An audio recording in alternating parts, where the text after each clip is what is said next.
تقول دكتور أنا انخطبت وعندي حساسية في جسمي، حزاز تجي وتروح بس يبقى أثرها في أماكن معينة، هل أعترف له بعد ما أملك عليه أو عادي شيء طبيعي مو لازم أقول له؟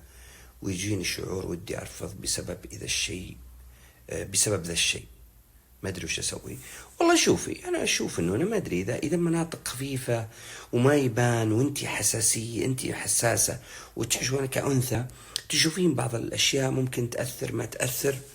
بطلع لك في شيء هنا عندي ما حد انتبه له، راحت ما ادري انا والله ما ندري عن الرجال.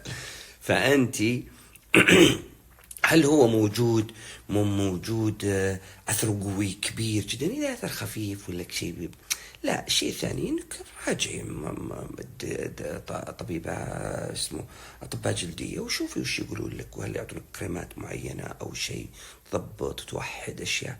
حتى الطب تقدم والدنيا تقدمت. الشيء الثاني، إذا ما زالت تجيك لازم تشوفين لك حل بعلاج فيها. إذا في أثر كبير، أثر ملحوظ، إذا أثر خفيف عادي للدقيقين، أثر خفيفة للدقيقين.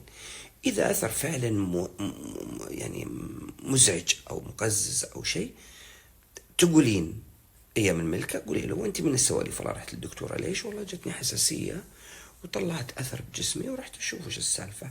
إذا هي شيء بسيط وكل شيء تقولين كذا. طيب لا تكبرين السالفة. أحيانا الرجال والله ما يدققون ولا يدرون عن السالفة. ترى هذا معظم الرجال كذا، ما يدقق ولا يلاحظ الشيء الكبير مرة. طيب الله يسعدك.